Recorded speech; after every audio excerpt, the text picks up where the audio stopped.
Salam sejahtera bagi kita semua, shalom.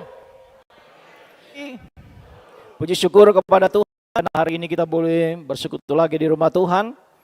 Dalam kehidupan tentunya kita selaku orang yang percaya untuk senantiasa mencari kerajaan Allah dan kebenarannya. Karena kita sungguh yakin jika kita mau mencari kerajaan Allah dan kebenarannya, hal yang kita butuhkan Tuhan pasti lalu akan tambahkan di dalam kehidupan kita. Dan Tuhan memang menginginkan kita selaku orang yang percaya untuk senantiasa hidup di dalam persekutuan.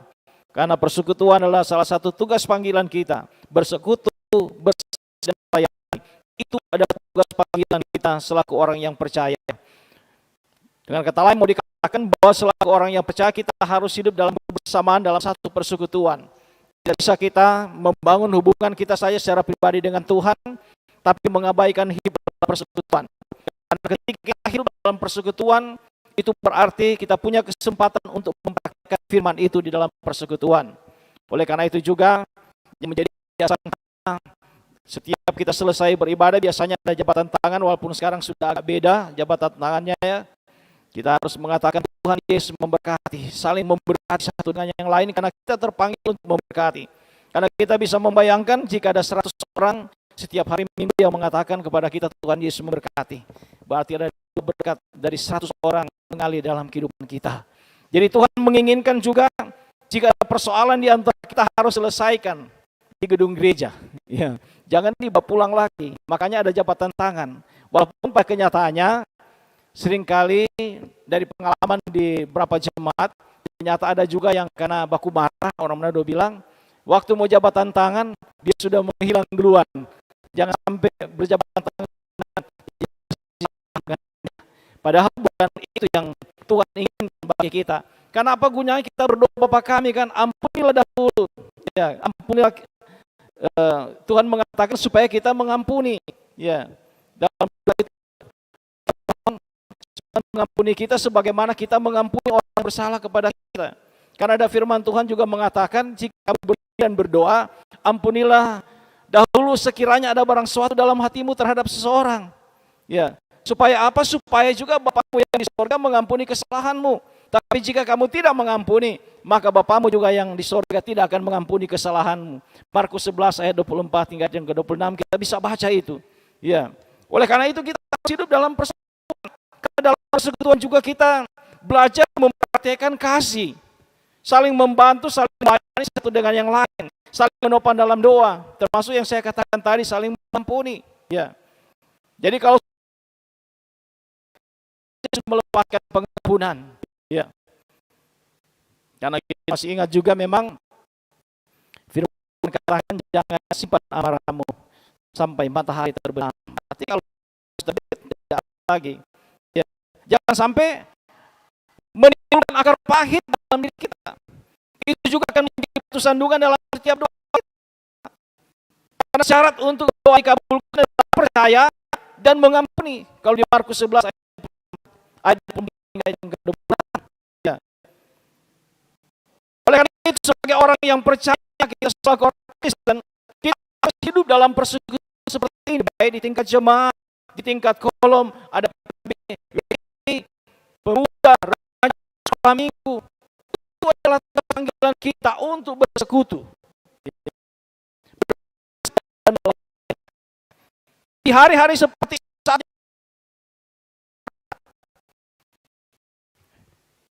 apapun teknologi informasi yang ada kita sudah bisa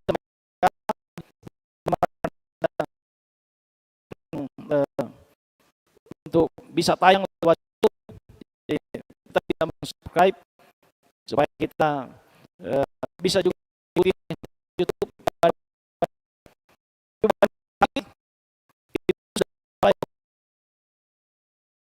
Ya, dan itu anak-anak kita, cucu kita,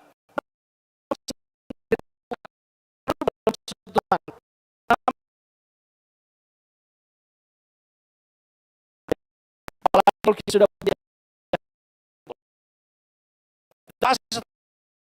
ketika aja udah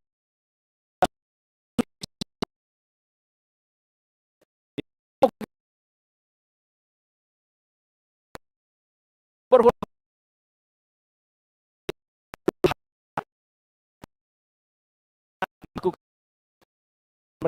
kita mengabaikan tugas tanggung jawab kita sebagai orang tua. Anak-anak kita ingat adalah titipan daripada Tuhan.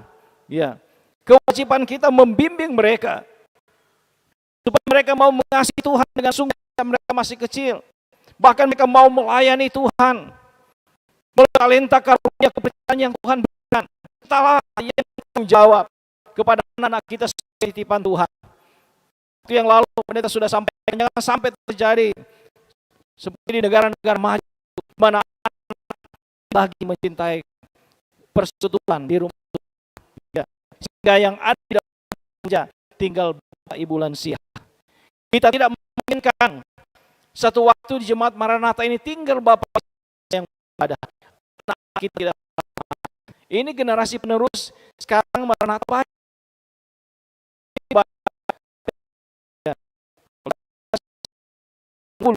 anak-anak kita. Jadi banyak ya. Jadi penerus kita sedemikian rupa sejak di sekolah ke depannya ya, yang selalu penuh. Bahkan kemungkinan mulai 3 kali dalam minggu itu pasti akan terjadi. Tapi sebaliknya, jika kita tidak membina mereka dengan baik, satu waktu yang ini yang sampai solansia ya ini yang datang juga. Ya, torang-torang jobak-boku haga yang sampai tua di gedung gereja ini. Ya, kita tentunya tidak menginginkan itu terjadi. Oleh karena itu, tentunya di hari Minggu seperti ini selalu menjadi ajakan bagi kita untuk datang mencari Tuhan. Carilah Tuhan, maka kamu akan hidup.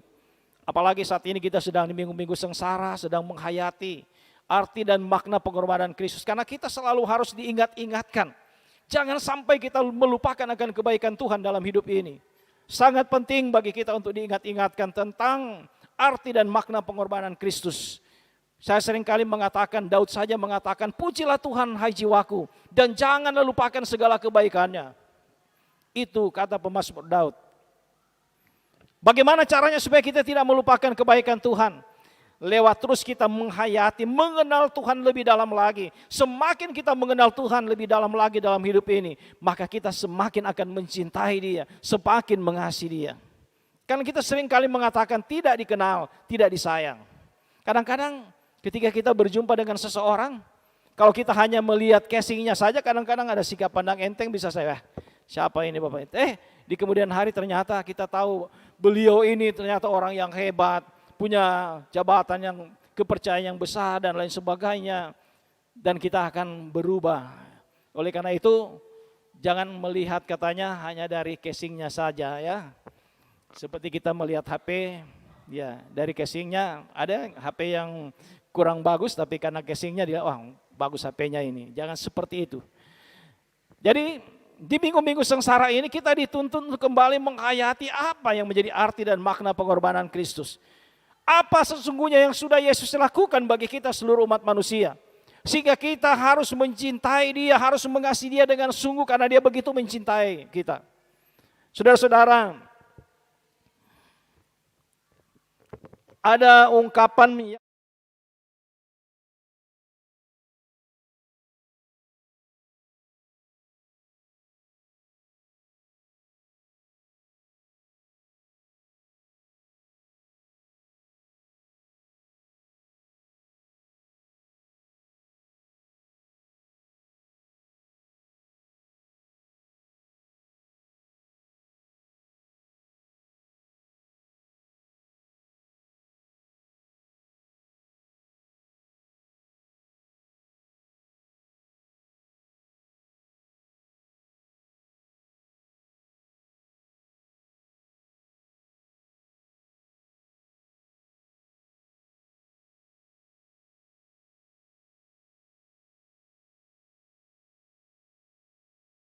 ya. Karena apa? Kita bisa melihat mereka bermufakat digambarkan pagi-pagi sekali mereka sudah mengatur sedemikian rupa supaya Yesus nanti dihukum mati. Itu tujuan mereka. Karena itu bukan satu kebiasaan mengambil keputusan di dini hari. Jadi mereka secara sembunyi-sembunyi, mereka melakukan pengambilan keputusan untuk Yesus. Ya. Dan boleh dikata, Yesus itu juga adalah korban penistaan agama. Dengan undang-undang penistaan agama yang sering kita dengar juga saat ini.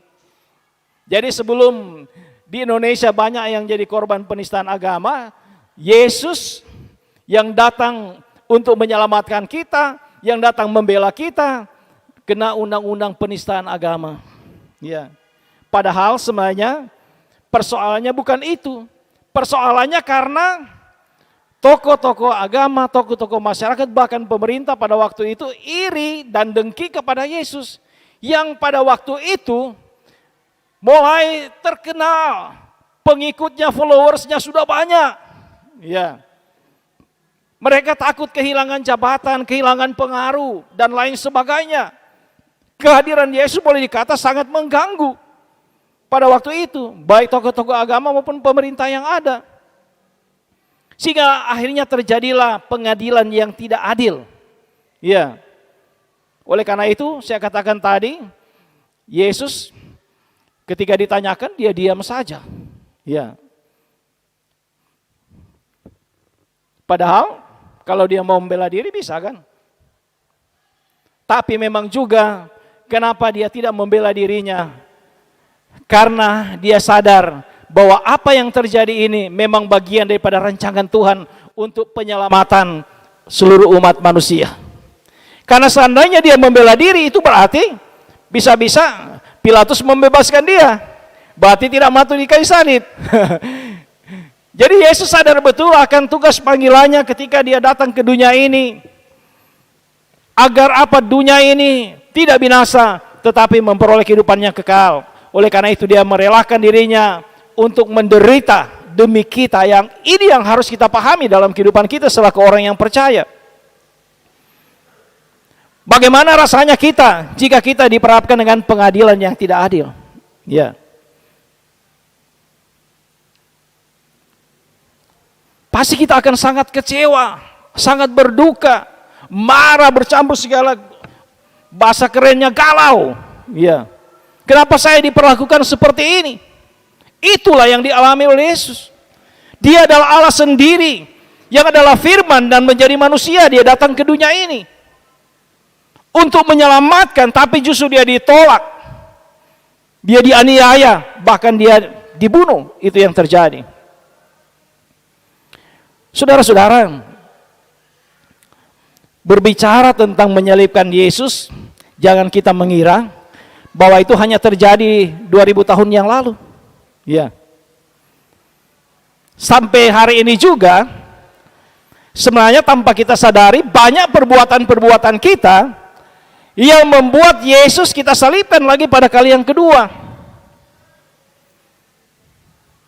Tindakan kita, perbuatan kita, tutur kata kita yang tidak berkenan di mata Tuhan membuat dia kita salibkan lagi pada kali yang kedua. Seharusnya yang harus kita lakukan saat ini bagaimana menyenangkan dia yang sudah begitu baik di dalam kehidupan kita. Segala-galanya sudah Tuhan lakukan untuk kita. Mulai dia lahir di kandang yang hina di Bethlehem, kehidupannya yang ingin menyelamatkan justru ditolak. Ya. Bahkan kita tahu ketika dia mati kemudian dia bangkit naik ke surga untuk apa? Untuk kita juga, untuk menyiapkan tempat bagi Bapak Ibu Saudara dan saya. Tapi apa balasannya kita kepadanya? Kita memang tidak mampu membalas kebaikan Tuhan. Karena Tuhan memang memiliki segala-galanya dalam hidup ini. Kita tidak pernah mampu membalasnya.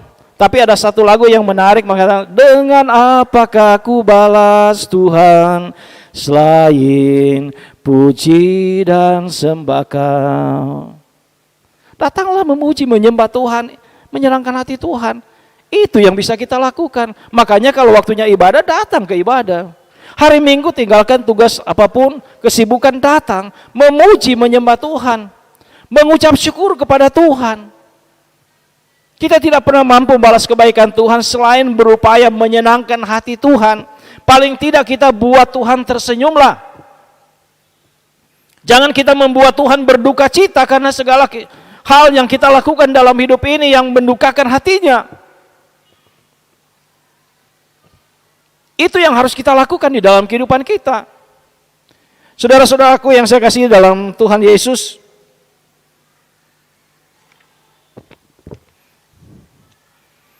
mulai cerita yang kita baca saat ini, pertama, kita diingatkan supaya tidak suka melanggar aturan dan bermufakat untuk melakukan sesuatu yang tidak baik.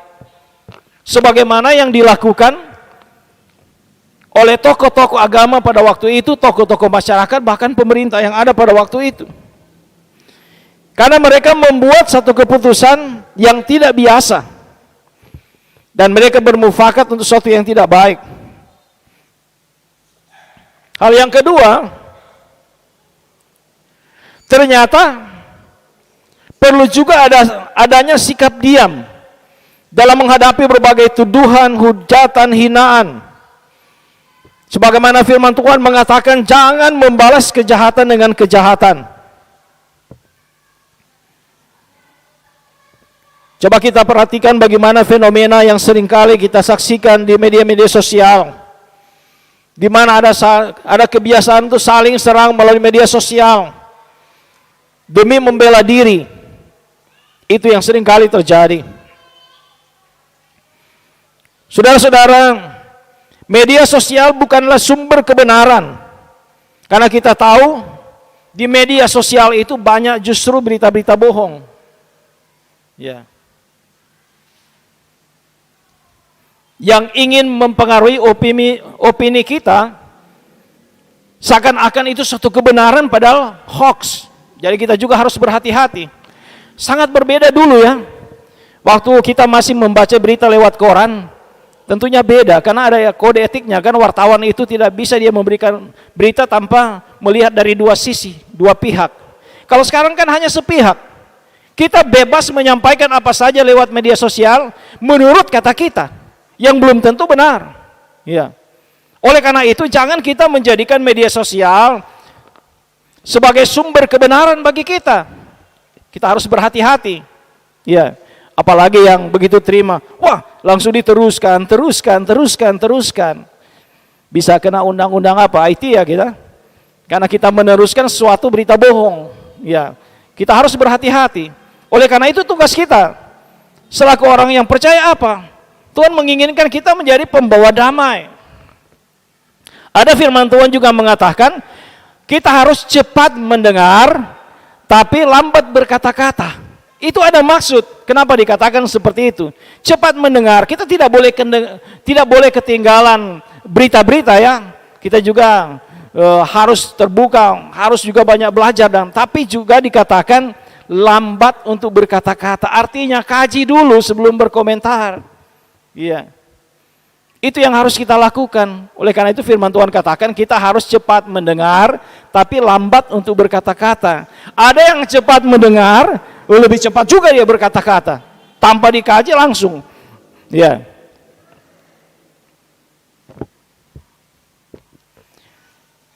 Yang ketiga saudara-saudara, firman Tuhan mengingatkan kita untuk berani mengambil keputusan berdasarkan kebenaran, bukan berdasarkan tekanan orang banyak. Karena kecenderungan sekarang, keputusan itu terjadi berdasarkan tekanan orang banyak. Oleh karena itu sekarang orang senang sekali demo-demo. Ya, kenapa mereka demo? Untuk mempengaruhi keputusan. Ya. Kan kita sudah tahu bersama apa kasusnya di Indonesia, kasus besar, keputusan berdasarkan desakan orang banyak. Dan hingga hari ini, hal-hal seperti itu tetap mau dilaksanakan dalam rangka memaksakan kehendak. Ya. Tapi memang kalau berbicara tentang kebenaran ya tidak apa-apa ya. Kita mendemo, tapi kalau hanya berdasarkan kepentingan yang saya katakan tadi, kepentingan-kepentingan tertentu, kelompok, pribadi dan lain sebagainya, itu yang menjadi persoalan saat ini. Jadi kita harus berani mengambil keputusan. Kalau kita anggap itu satu kebenaran, ambillah keputusan yang tepat. Jangan terpengaruh dengan apapun juga, tekanan apapun juga, bahkan ancaman sekalipun. Ya.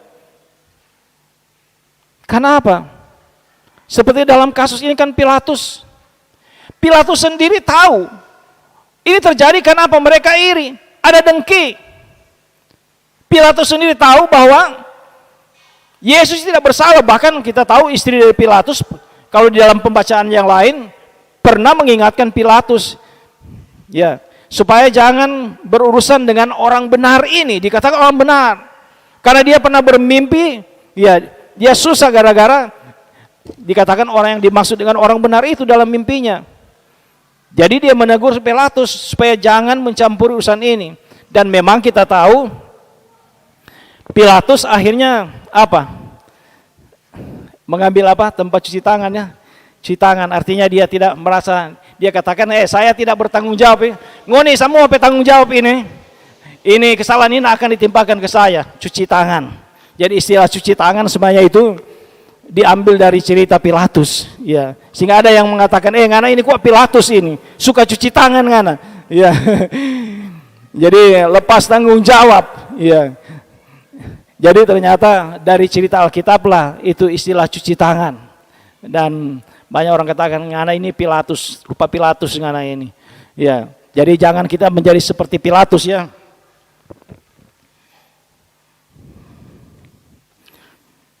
Kemudian yang keempat, firman Tuhan mengingatkan kita untuk tidak suka bersenang-senang di atas penderitaan orang lain. Demi memuaskan keinginan orang banyak, Pilatus membebaskan Barabas, tetapi Yesus dianiaya. Ini yang terjadi. Yang kelima, jangan suka menghasut, memprovokasi dan lain sebagainya, sebagaimana yang dilakukan oleh imam kepala kepada orang-orang banyak pada waktu itu. Ketika Pilatus bertanya, yang mana mau dibebaskan? Barabas ini seorang pembunuh, pemberontak, penjahat, atau Yesus? Kemudian dihasut oleh imam kepala dan mereka katakan, salibkan dia, salibkan dia. Oleh karena itu biasanya kalau demo-demo dicari tahu siapa sebenarnya dalangnya, kan biasanya begitu. Sampai sekarang kan begitu, dicari tahu siapa dalangnya ini. Kenapa sampai terjadi seperti ini? Karena seringkali yang ikut demo tidak banyak yang tidak tahu persoalan yang sesungguhnya. Itu terjadi hanya karena ada provokator. Iya. Oleh karena itu polisi seringkali mencari siapa sebenarnya dalangnya ini. Kenapa terjadi kerusuhan? Lewat demo ini terjadi kerusuhan. Ya. Jadi pada waktu itu juga dalangnya adalah justru imam-imam kepala yang menjadi dalangnya pada waktu itu. Karena kita tahu ketika Yesus masuk di kota Yerusalem, bahkan ketika dia lahir saja kota Yerusalem sangat gempar pada waktu itu. Ketika dia juga masuk ke kota Yerusalem, disambut dengan luar biasa. Ya. Digambarkan pakaian-pakaian mereka letakkan di jalan di mana Yesus akan lewat. Mungkin kalau sekarang karpet merah. Seandainya sudah ada karpet merah itu akan dipasang sepanjang jalan di kota Yerusalem ketika Yesus disambut, ya, dan kembang-kembang akan dilemparkan, ya, menyambut kedatangan, ya. Tapi di kemudian hari justru mereka katakan, salibkan dia, salibkan dia. Orang yang tidak bersalah, inilah korban dari kepentingan yang saya katakan tadi. Seorang sahabat bisa menjadi musuh, musuh bisa menjadi sahabat karena ada kepentingan di balik itu. Coba kita lihat sekarang di dunia politik saja, ya. Tiba-tiba dulu katanya begini, sekarang sudah gabung ke ini. Kepentingannya apa dulu kan? Ada negosiasi yang dilakukan, ya, sehingga ada keputusan seperti itu. Tapi tentunya kita diingatkan sebagai orang Kristen, kita harus kepentingan kita adalah untuk kemuliaan Tuhan. Jangan untuk kepentingan pribadi, untuk kepentingan kelompok, tidak bisa. Kepentingan kita adalah kepentingan bagi kemuliaan nama Tuhan. Itu yang paling betul. Ya. Sebab hanya dengan demikian, apapun keputusan yang kita ambil, itu pasti mendatangkan kemuliaan bagi nama Tuhan. Itu yang harus kita lakukan. Ini adalah pesan firman Tuhan bagi kita. Jangan kita mementingkan kepentingan pribadi ataupun kelompok. Ya. Biarlah kepentingan kemuliaan nama Tuhan selalu menjadi nomor satu di dalam setiap keputusan apapun yang kita ambil dalam kehidupan kita. Jika untuk kepentingan nama Tuhan, kemuliaan nama Tuhan, pasti kita bisa bersahabat dengan siapapun juga. Kita bisa menjadi sahabat semua orang. Ya. Jika itu semua benar-benar untuk kepentingan kemuliaan nama Tuhan. Tuhan memberkati kita. Amin.